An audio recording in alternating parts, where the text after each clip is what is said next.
Nii, kõigepealt alustame siis muudatused, mis me oleme teinud seoses Fitechini liidestusega. Et Fitechinist ei tulnud meil päris kõik manused sisse, nüüd oleme selle vea parandanud ja kõik manused, mis Fitechini keskkonnas on arvele kaasa pandud, kõik tulevad ilusti sisse. Lisaks on Fitechini liidestus kasutatav nüüd nii Eesti, Läti kui ka Leedu ettevõtetega. Siis on tehtud väike muudatus näiteks Finbyte'ist kinnitusringi info pärimisega. Et Finbyte'ist saabuva kinnitusringi info tuleb meile nii tarnijarve kui ka ostuarve kaardi manusesse, nagu ta kogu aeg on tulnud. Aga oleme siia selgitava teksti juurde lisanud, et esiteks on nii-öelda märkme kommentaar eesti keeles, varem oli see inglise keeles approvers. Ja oleme ka täpsustanud siia, et kes on olnud see kinnitusringi algataja ja kes on olnud kinnitaja ja millal on kinnitatud. Kogu see info saabub nüüd ilusti otsa programmi. Siis on tehtud väike loogikamuudatus seoses ettemaksu laekumise deklareerimisega siis täpsemalt. Et ettemaksude seadistusse on lisandunud uus valik ettemaksuarve pärast ettemaksu laekumist, mis tähendab seda, et kui kasutate seda loogikat, siis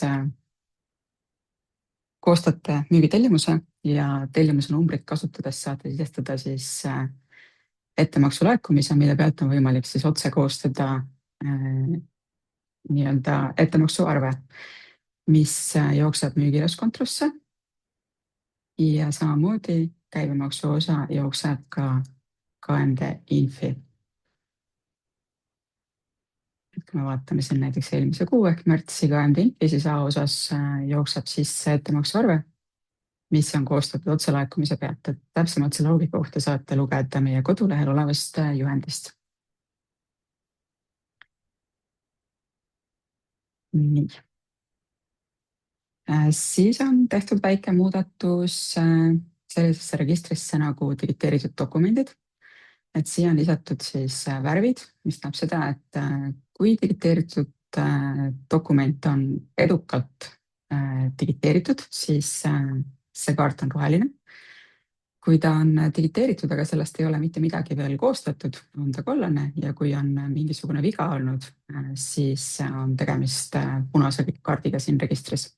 Et näiteks siin see kolmas kaart on kollane, mis tähendab seda, et ta on küll digiteeritud see PDF, mis on üles laetud, aga temast ei ole veel allsüsteemi kirjad koostatud. Kui ma näiteks tahan temast koostada ostuarve, siis ta siin muutub roheliseks. Nii. Et on kasutajatele natukene parem ülevaade.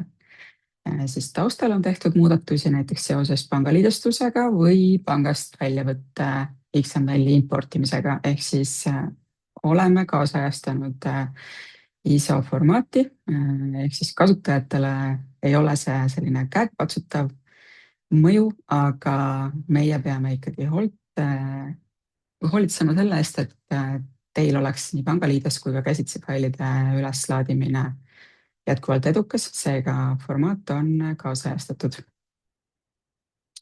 Palgamoodulisse on lisandunud uus aruanne nimega tööstaaži aruanne. Näiteks kui teil audiitor küsib töötajate tööstaaži näiteks tagasiulatuvalt 2 aastat tagasi, siis on võimalik seda aruannet võtta nii konkreetse kuupäevaga, konkreetse töötaja kohta, töölepingu kohta, objektide kaupa ja ka osakondade kaupa ja samuti, et kas te soovite siin aruandes näha aktiivseid, peatatud või lõpetatud lepinguid. Ja kuvatakse siis ilusti, et mis seisus on näiteks töötaja Leili Kulp, tema töölepingu alguskuupäev, mitu aastat ta on töötanud ja jätkuvalt aktiivne.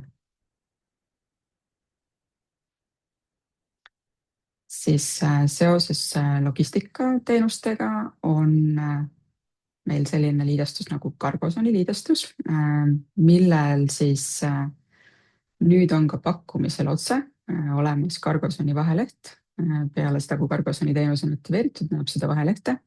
et see on muidu olemas meil tellimustel, lähetustel, ostutellimustel, kuid nüüd lisasime ka pakkumistele, sest kliendid on seda soovinud.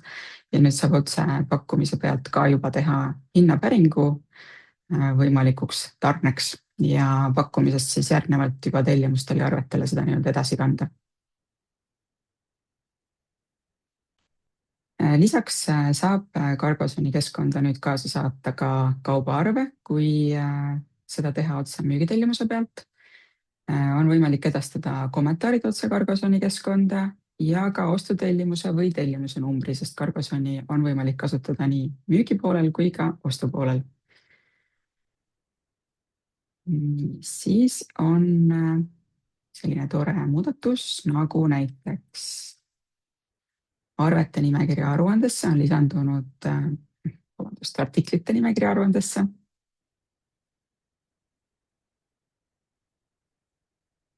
On lisandunud selline uus võimalus nagu keelevalik. Ehk siis, kui ma muidu käivitan artiklite nimekirja aruande, tulevad kõik artiklite nimetused nii, nagu need on nii-öelda põhikeeles ehk nii, nagu nad kaardipäises on. Ja kui ma soovin näiteks mõnele partnerile enda artikleid väljastada ja mul on need tooted tõlgitud, siis määramisaknas, kasutades näiteks keelt eng ehk inglise, saan ma aruande võtta siis selliselt, et lisatakse kõik tõlked. Seesama võimalus on lisaks veel kahel aruandel. Logistikamoodulis näiteks artikli ajaloo aruandes. Kui ma võtan artikli ajaloo valikuga keeleng, siis samamoodi tulevad mulle siia ingliskeelsed tõlked, kui need on artiklikaartidel. Ja ka laoseis. Et see oli konkreetselt midagi, mida meie kliendid küsisid ja seoses oma rahvusvaheliste partneritega on oodanud.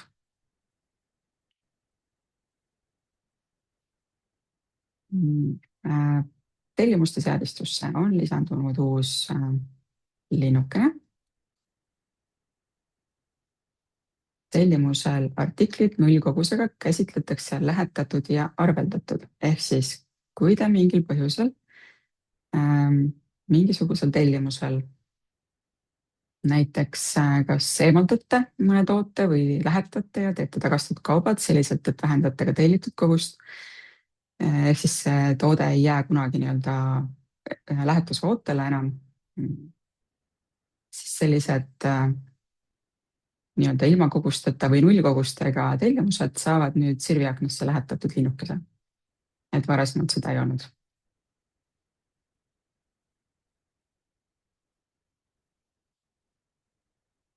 Et meil on kliente, kes just tellimuste sirviakna järgi nii-öelda vaatavad, mis seisus mingi tellimus on ja millega peaks midagi tegema. Siis on muudatused ka Wordi mailidega, et lisaks meie standard dokumendimallidele on võimalik kasutada Excellent Booksis ka Wordi maille ja uus mail on lisandunud ka näiteks tasaarveldustele.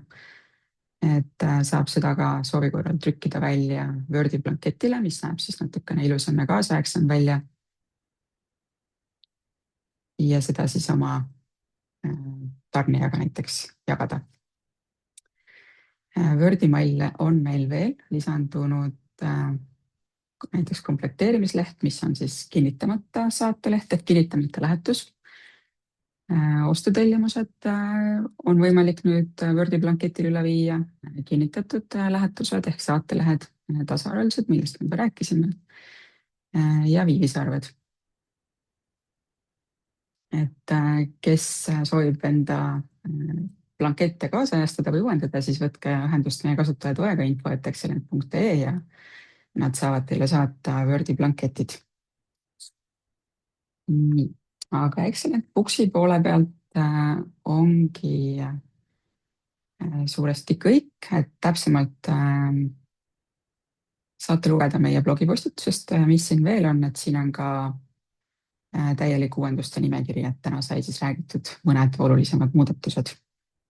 Aga räägime ka Excellent portalist, et mis on uuendatud, on näiteks uuendatud personalihalduse all puudumiste register. siin on nüüd meil kombineeritud kalendri vaatesse nii tavalised puudumised kui ka planeeritud puudumised. Ja sõltuvalt siis sellest, millises rollis mingi töötaja on, näeb ta siin siis neid kirjeid. Et mina olen siin hetkel administraatori rollis, ehk mul on luba näha kõikide töötajate kõiki andmeid. Siis ma saan avada nende töötajate nii-öelda puudumise kaarte. Saan vaadata nende puhkusepäevade jääki. Ja saan ka planeeritud puudumise kaardi pealt koostada puudumise kaarti. Ja kui planeeritud puudumisest on koostatud puudumine, siis asendatakse ka siin kalendri vaates.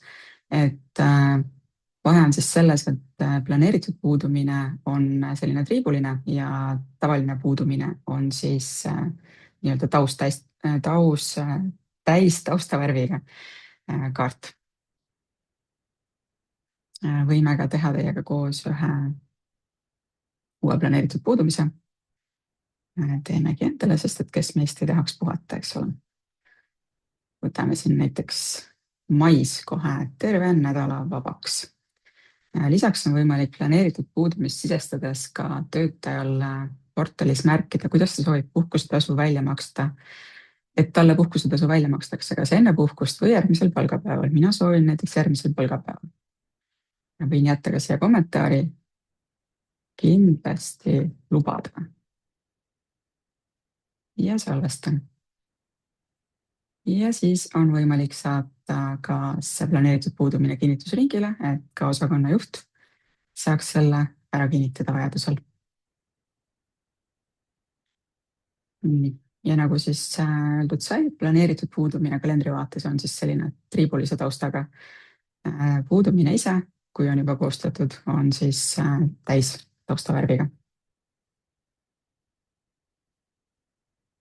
Uuendatud on ka dokumentide registri kujundust.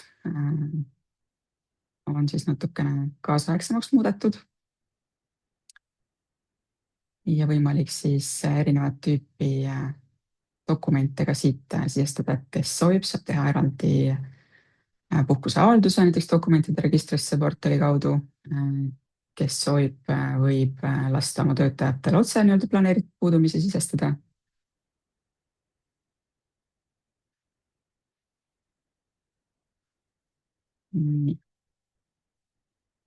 Et samuti saab ka dokumentide registrisse nii-öelda erinevaid avaldusi teha. Siis portali poole pealt on veel muutunud kasutaja õiguste loogika. Esiteks on võimalik nüüd kasutajagrupi õigus anda moodulipõhiselt, ehk siis kui ma annan töötajale kasutajagrupile sellise õiguse nagu toiming, Excellent portal näita müügimoodulit, siis see töötaja näeb kõiki müügiarvete mooduli all olevaid registreid. Ja loomulikult, kui ma tahan, et ta näiteks pakkumisi ei näeks, siis ma saan eraldi pakkumiste registri kinni keerata. Aga see teeb nende õiguste haldamise natukene lihtsamaks, sest üldiselt on ikkagi nii, et kui üks töötaja saab näiteks arvet sisestada, siis reeglina tal on õigus ka kõike muud teha, mis on seotud siis nii-öelda müügi poolega. Ja täpselt sama loogika kehtib ka siis ostupoolele, et on eraldi kasutajagrupi õigus, toiming, Excellent portal näita ostumoodulit. Ja kui selline õigus on kasutajale antud, siis ta näeb kõiki registreid, mis on ostuarvete moodulis, et ei pea ükshaaval neid üles loetlema. Aga seda loomulikult võib teha. Ja võib ka teha niimoodi, et näiteks müügimooduli all on tal kõikidele registritele määratud tase täielik, aga ostupoolel ma saan näiteks panna tase vaata, ehk siis ta saab vaadata ostuarveid, aga ta ei saa neid muuta ega koostada.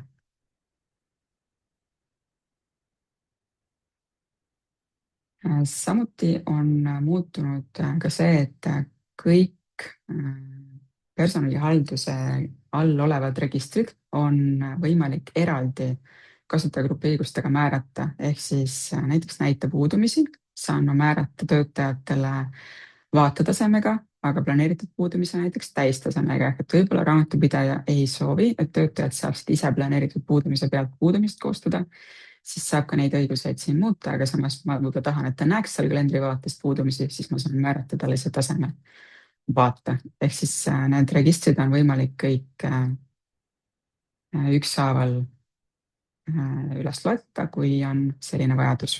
Või näiteks ma tahan üldse peita töögraafikud ja töötabelid, siis ma saan määrata siia tase puudub või ei. Lisaks sellele on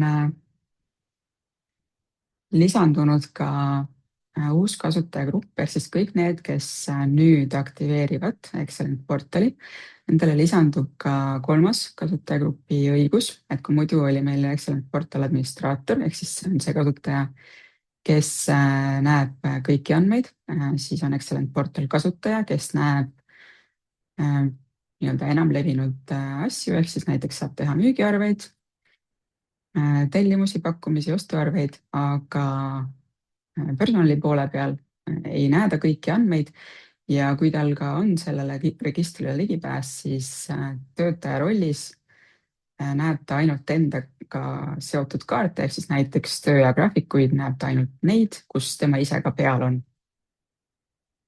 Aga lisandunud on siis ka osakonna juhile eraldi õigus, mis on siis nii-öelda eelseadistatud, et kui keegi praegu Excellent portalit aktiveerib, siis lisandub ka selline kasutajagrupi õigus ja saab seda vajadusel siis mõnele töötajale juba peale panna, et ei pea neid õiguseid käsitsi muutma.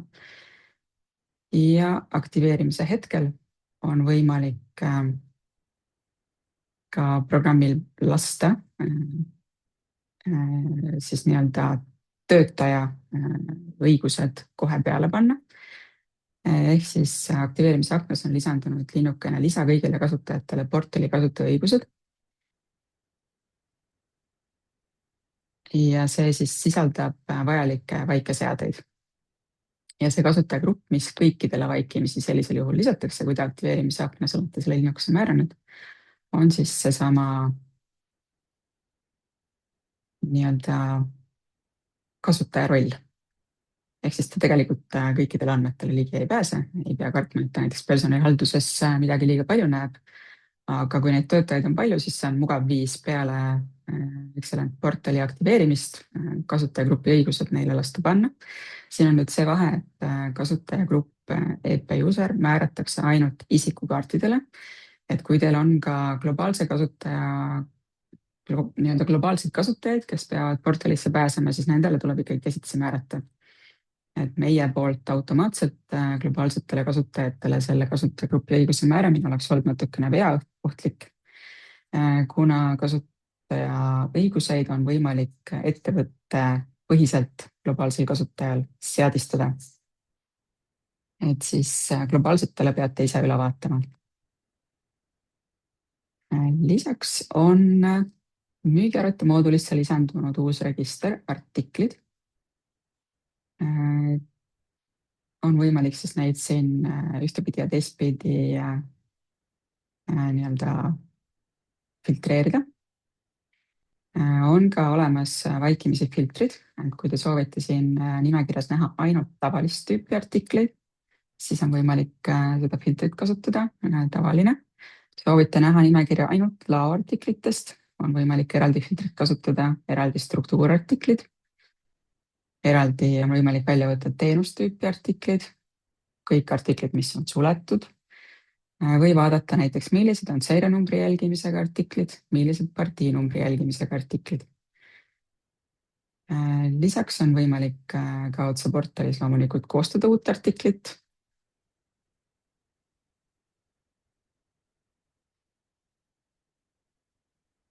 Võimalik mul siit ka valida kohe, et kas tegemist on laoartikliga, teenustüüpi artikliga või struktuurartikliga ja võimalik ka siis muuta või määrata hindu, minimaaltasemeid, ühik 2 näiteks, kellel on kasutusel, ostuhinda, retsepte panna siia peale, erinevaid kontosid määrata ja võimalik ka manuseid artiklikaardile külge panna. ja samuti on võimalik ka siis muuta olemasolevaid artikleid, loomulikult ei saa muuta artikli koodi, aga saab muuta kõike muud. näiteks kui ma tahan muuta baasmüügi hinda, nii et hind läks natukene odavamaks, salvestan, siis ilusti uueneb ka viimati muudetud hind nii-öelda kuupäevana ja kui ma vaatan sedasamat artiklit Puhksi poole peal, siis ka siin on kenasti näha, et baasmüügi hind on viimati uuenenud täna. Et need andmed on jätkuvalt sünkroonis, nagu nad kogu aeg on olnud. Nii, arvetele on lisandunud uus väli, ametlik seerianumber, seda meil seni portaalis ei olnud, aga seda sel põhjusel, et me üritasime arvete sisestuse portaali poole peal hoida võimalikult lihtsana, aga selgus, et kliendid seda siiski päris palju kasutavad. Seega lisasime ka selle välja arvetele ja selle välja kaudu on võimalik ka siis otsingut teostada. Et leiab ilusti ülesse.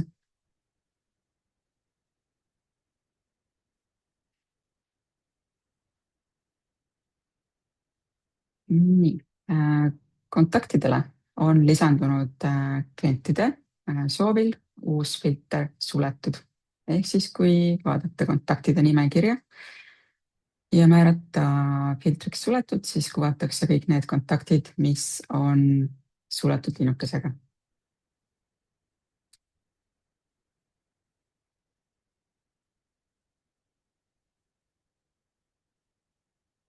Ja kontaktidele on lisandunud veel ka teine kontonumber.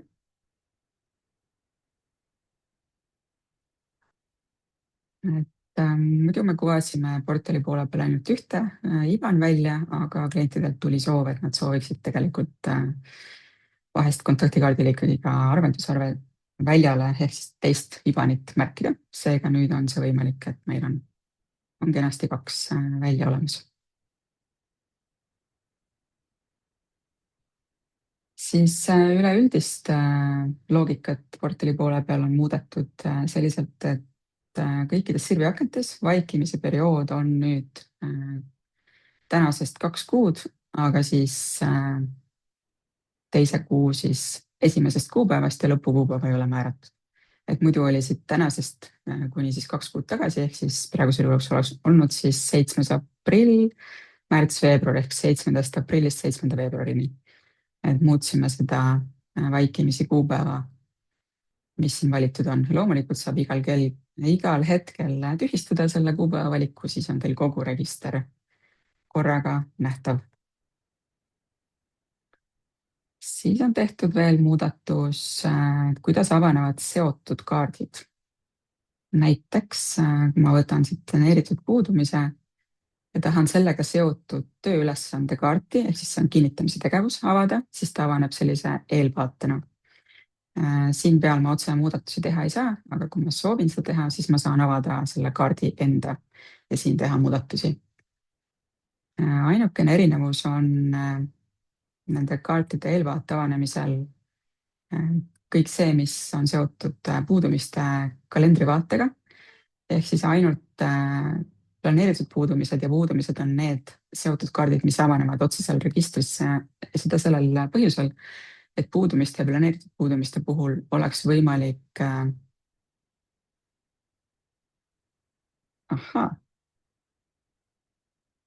nii, missugune veebiseminar ei ole vähegi tõrketa, eks ole.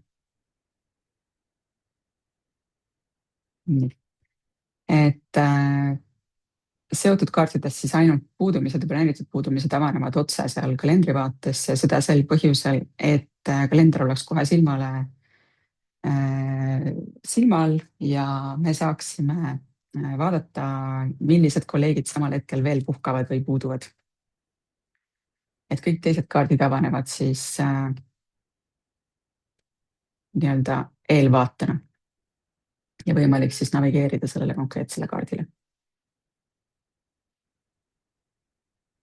Natukene on tehtud ka veaparandusi, näiteks 2-astmelise autentimisega sisse logimisel ei pea kasutajad enam ise küpsiseid kustutama, vaid seda teeme nüüd automaatselt.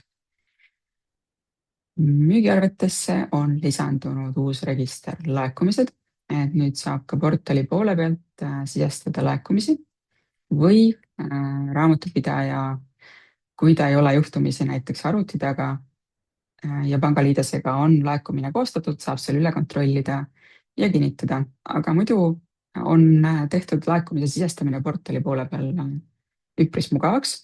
siin on kaks eraldi nuppu, avaarvete nimekiri ja lisaettemaks. avaarvete nimekiri avab siis kõik need arved, millel ei ole täielikku laekumist ja siit nimekirjast on võimalik siis hästi lihtsalt neid laekumisele valida ja lisatakse siis valitud read. samuti on võimalik ka eraldi ettemaksurida lisada. paneme siia mingi ilusa summaga, siis näiteks 50 eurot ja salvesta. ja loomulikult on kõik see kättesaadav ka mobiilsetes seadmetes. et kui me näiteks räägime laekumistest, mis on pangaliidestusega tulnud ja raamatupidaja on võib-olla puhkusel, aga on lubanud müügiinimestele, et ta jälgib päeva jooksul saabunud laekumisi, kontrollib need üle ja kinnitab, siis ta saab seda nüüd tõesti igal hetkel teha, kas või olles parasjagu rannas. ja laekumiste jaoks on siis ka eraldi kasutajagrupi õigus.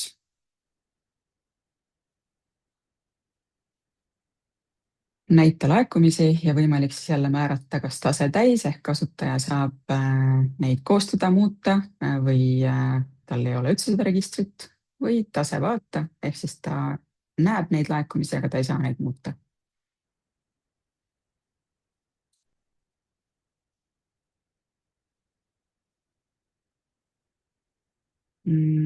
natukene on täiustatud ka palgalehtede kuvamist ehk siis kõik töötajad, kes on nii-öelda töötaja rollis, et nad ei ole ei osakonnajuhatajad ega administraatori rollis, näevad enda palgalehti, siis kui nad lähevad enda nime peale ja võtavad siit minu andmed, siis palgasedelid on neile siin kenasti eraldi nähtavad ja nüüd võimalik ka siis kuvada koos puhkusejäägiga ja puhkusejääki siis nii aasta lõpuseisuga kui ka käesoleva perioodi lõpuseisuga. et kui tegemist on administraatoriga, siis tema näeb personalihalduse all kõiki töötajaid ja saab siit vaadata ka töölepinguid ja manuseid. aga kui me räägime töötajast endast, siis tema näeb minu andmete alt palgasedeleid. ja loomulikult ka enda töötaja andmed, enda töölepingut.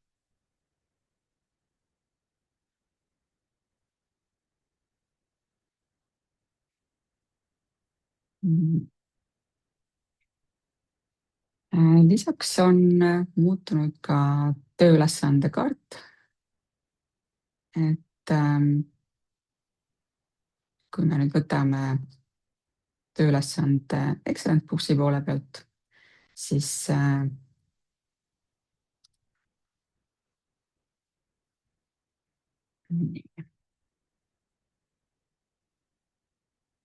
väga paljud kliendid kasutavad just seda nii-öelda maatriksi osa, mitte ei kasuta kirjeldus- või kommentaarvahelehte ja klientide tungival soovil, siis nüüd lisatud ka see maatriksi osa portali poolele, ehk siis kui te hakkate tööülesannet sisestama, siis on võimalik ka siin kasutada nii neid tekstikoode, mis seal maatriksis kasutusel on, kui ka võimalik siia siis lihtsalt vabat teksti mis iganes moel sisestada.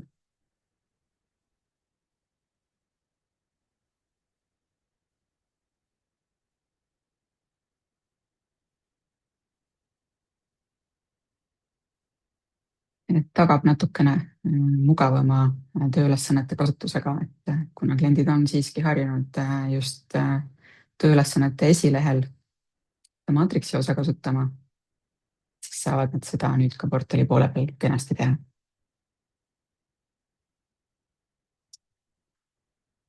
aga selline kiire see tänane veebiseminar saigi. korra vaatan, kas meile on tulnud ka mingeid küsimusi ja kui ei, siis minu poolt oletegi vabad.